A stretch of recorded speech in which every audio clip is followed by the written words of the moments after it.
नमस्कार. आज आपण माहिशिरस तालुक्यातील मौजे मार्कळवाडी या ठिकाणी आलो आहोत. येथील ग्रामस्थांनी संबंधित तहसीलदार असतील, संबंधित भूमी अभिलेख असेल, संबंधित प्रांत अधिकारी असतील, त्यांना वेळोवेळी रस्त्याची मागणी केली आणि रस्त्याची मागणी करत असताना संबंधित रस्ता हा ग्रामानंबरचा आहे. तरी देखील काही तांत्रिक अडचणीमुळे तो रस्ता अडवल्याची माहिती आपल्याला मिळत आहे. आपण संबंधित शेतकऱ्यांना विचारू की काय तुम्हाला अडचण येते रस्त्याबाबत? अडचण म्हणजे काय आता इथं सगळं ऊस लावला आहे इथं. रस्ता बंद केला आहे तिथे गेट मारलंय मोर किती दिवसापासून रस्ता मोर बंद? 2 वर्ष झाली कम्प्लीट. 2 वर्ष. हा खाली वडा आहे, वड्याला पाणी आहे, पाण्यातून पलीकडे जाय येत नाही. मोर रस्ता बंद आहे, इथं ऊस लावलाय, मोर गेट मारलंय, मोर नारळ झाडं लावली ती आणि वरनं दत्तिंग त्यांची. आमचा कोंब जरी हल्ला तरी इथनं मोर बोला आणि रस्ता नाही ती नाहीत पण वरनं दत्तिंग करते ती अजून. दादागिरी तर भरपूरच आहे. लोकांची माणसं आणून समोर ग्रामपंचायतला तुम्ही सांगितले बाबा सदरचा रस्ता नोंद आहे त्याची. नोंद आहे. ग्रामपंचायत सगळं ठराव आहे. निधी आलेला आहे. हा निधी निधी आहे. रस्ते केले. ग्रामनंबर सरपंचाचा पत्र आहे त्याच्यावर. पोलीस पहिला आम्ही पैसे भरले ते. तहसीलदारनं पैसे पैसे भरले दिले. तहसीलदारला पत्र दिलं. तहसीलदार बी आम्हाला भेटायला आले नाही तिथं. तहसीलदारनं काय केलं, डायरेक्ट सांगितलं की तुमचं कोर्टात मॅटर गेलाय, कोर्टात तुम्ही जाऊन बघा. कोर्टात कोणी दावा दाखल केला? कोर्टात समोरच्या व्यक्तीने ज्यांना ते रस्ता आम्हाला माहितच झालं नाही ना. आम्हाला माहिती नाही. आमच्याकडून 4 वाजता 8,906 रुपये राहिले. भरून घेतले. हं. 2 दिवसानं म्हणले तुम्हाला 5 पैसे भरून घेतले की? पैसे पावती भरून आहे घेतले. आमच्यापाशी. पावती आहे आमच्याकडे आता समोर. आणि पावती दिल्यानंतर परत त्यांना काय केलं, 2 दिवसानं तहसीलदार प्रांत मॅडम सगळी येणार होती बघायला. पाणी करून ते अतिक्रमण हटवून देतो म्हणले. आणि त्याच दिवशी आम्हाला 3 वाजेपर्यंत येतो म्हणून थांबवलं. 4:30 वाजता 4:30 वाजता सांगितलं की ती समोरची पार्टी कोर्टात गेली. कोर्टात काय असेल ते आम्हाला तुमचं नोटीस बघा. वगैरे काय मिळलं नाही. नोटीस वगैरे काय मिळलं नाही. जो न्यायालयात दावा दाखल केला त्या दाव्यानंतर तुम्हाला कुठली नोटीस वगैरे आतापर्यंत? तहसीलदारची कुठलीही नोटीस नाही मिळतात. फक्त आम्ही तिथं 4 वाजेपर्यंत तिथं वाट बघितली. आम्हाला तहसीलदार म्हणायचे मी येतो आमचा अधिकारी मंडळ अधिकारी येत आहेत, पण कोणी हजर झालेलं नाही. आम्ही 4 वाजता 4:30 वाजता इथनं गेलो, काय येणार ती. तिथं गेल्यानंतर तहसीलदार साहेब म्हणजे कोर्टानं आम्हाला स्टे ऑर्डर आता नोटीस आलंय, तर आम्हाला म्हणलं आम्हाला काहीच नाही दिलं.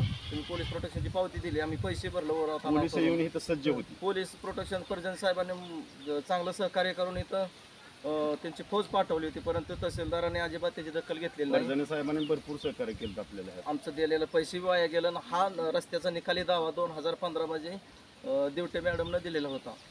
5-2चा दावा 2015 साली निकाली न्यायालयानं दिलेला. न्यायालयानं आणि निकाल त्याच्यावर दिलेला. पोलीस निकाल दिलेला प्रोटेक्शन हे चालू तहसीलदारनं आम्हाला आणायला सांगितलं. त्याच्यासाठी पैसे भरायला सांगितले. ती तारीख दिली आणि त्या तारखे दिवशी संध्याकाळ पोतुरा आलो येतो म्हणून 4 वाजेपर्यंत आमच्याकडून पोचले नाही. ते हाय शेड, रस्ता, झाडं लावलेली हाय असंच बंद आहे.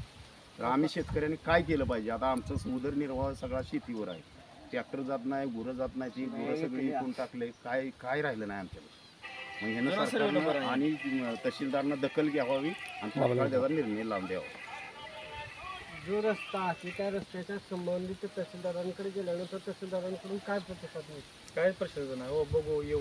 प्रशासनाला त्यांच्यावरती दबाव राहिलेला नाही. भूमी अभिलेखला जर आपण गेलो, मोजणी टाकली, मी जवळजवळ 2023 मध्ये मोजणीचा अर्ज भरला. अति तातडी 60 दिवसाची जवळजवळ 60 दिवसाची मोजणी त्यांना एक माझं जवळजवळ 14-15 महिने झालं तरी अजून ती मोजणी करते ती. आणि आता काय सांगते ती बाबा करू.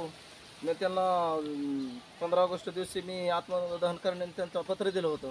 तेव्हाच मला पोलीस स्टेशनला बोलवून घेतलं. त्यांना म्हणलं असं करू नका बाबा. तेव्हाच मला ते मडके साहेब म्हणलं तुम्हाला 21 तारखेपर्यंत मोजून देतो. आज 21 गेले, आज 3 तारीख 4 तारीख आहे तरी आली नाही ती. आज ती काय म्हणते ती आम्हाला म्हणते ती सगळ्या लोकांचं उतारा आणा, सगळ्या लोकांचे नावं द्या, सगळे त्यांच्यापाशी आहे, रेकॉर्ड त्यांच्यापाशी आहे. आणि आम्हाला फिरवते ती. एक अर्ज केला ती 8 दिवस कागद देत नाही आणि परत हे म्हणते ती हे गावलं नाही. हेल्पट घालून दमलोय भूमी अभिलेखला. एकही माणूस दखल घेत नाही. एका रानाची 2 वेळा मोजणी करते ती. उदाहरणार्थ एक जर रान मोजलं तर त्या रानाची 2 वेळेस मोजणी सरकारी जरी केली तर त्याच्यात 2 वेळा वेगळा खुणा येते ते.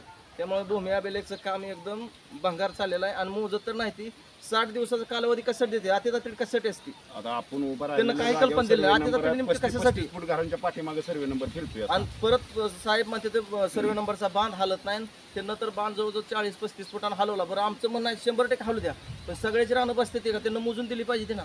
त्यांना सर्वे नंबरचं बांध आज किती अर्धच मोजलं. परत मग ते आम्हाला माहीत नव्हतं. आम्ही तिथल्या गावात 2-3 गेलो.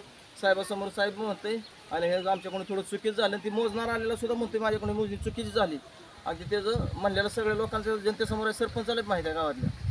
पुढे एकीकडे घोषणा करतात की बांधावरचा रस्ता थेट 12 फुटांचा करून जे अतिक्रमण करतात त्या अतिक्रमणधारकावरती तातडीची कारवाई करून तो रस्ता तात्काळ शेतकऱ्यांसाठी खुला करावा. मात्र येथील प्रशासन मात्र कुठल्याही प्रकारची त्याची अंमलबजावणी करताना दिसत नाहीये. पैसे लाच घेऊन करतो, पैसे लाच घेऊन सगळं थांबवतात जागेवर. जो वकील कोर्टात ही नेते आणि पैसे घेते आणि तुम्ही या 4 दिवसांना 8 दिवसांना असं सांगत राहते. जो प्रतिदावा दाखल केलाय तर कोणाच्या विरोधात आहे? पांढरे पांढरेच्या पांढरे विलास कृष्ण पांढरे, एकाच्याच विरोधात. विलास कृष्ण पांढरे त्यांनाच अडवलं ना. त्यांनी झालेलं पण ज्यांनी कुणाच्या विरोधात दाखल केला तिथे पांढरे शेजारी ही सात- सगळे सात- शेजारी सात- आम्ही सगळ्यांच सगळ्यांचे नाव. तुम्हाला नोटीस आतापर्यंत कुणाची एकही सुद्धा काय सुद्धा नाही, नोटीस नाही, काय नाही, काय नाही. 2 वर्षात एकही नोटीस काही सुद्धा नाही, नाही. कोर्टात परत दावा दाखल केला ना आम्ही. दाखल केला. आम्हाला न्याय मिळावा, पण कोर्टाचं कसं आहे, ह्या तारखेला त्या तारखेला, आणि त्यांचा वकील जरा शहाणा असल्यामुळे तो काय म्हणतोय की ही आपण सामायिक मोजणी टाकू, सामायिक लिहून घेतोय, आणि ती कागद न अपुरी असल्यामुळे त्यांचं थांबवून चालू ठेवलेलं आहे. आता जवळजवळ 16 महिने होतात.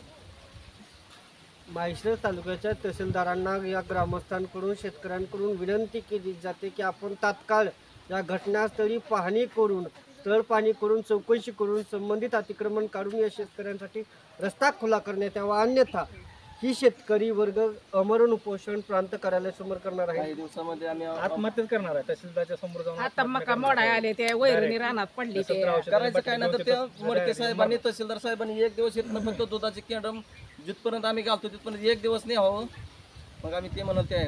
आत्महत्या केल्याशिवाय पर्याय नाही. जुने माणसं रस्ता सर्वे नंबर जायचा किती दिवसापासून आहे? आजी काय सांगाल, हे रस्ता किती दिवसापासून होता? 100 वर्ष मला झाले ती डुई हे रस्ता होता. हे सर्वे नंबर पार पणशिरचा पातोर आहे, तिकडं ह्या पुला पातोर आहे, आणि पडली घसरून पाय मोडला तरी पण किवारी नाही यांना. रस्ता काढणार कवा? 100 वर्ष मला झाली रस्ता चालू आहे. जुनी सर्वे प्रशासन नंबरच्या याला बाजूला. दखल देत नाही. दखल देत नाही. किती वेळेस दखल द्यायची तरी पण देत नाही. शासनाचा जो JR आहे तो फक्त कागदावरती आहे, खाली जागेवरती काही सुद्धा नाही.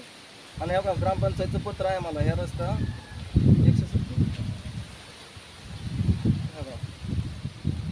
ग्रामपंचायत मार्कटवाडीचं पत्र आहे की ग्रामांवर 357 हा रस्ता आहे, तरी परिणामी देखील 177 ला मिळतोय. प्रशासन याकडे दुर्लक्ष करत आहे. जाणीवपूर्वक दुर्लक्ष करत असल्याचे या ठिकाणी दिसून येत आहे. कॅमेरामॅन धनंजय थोरातसह मी अमोल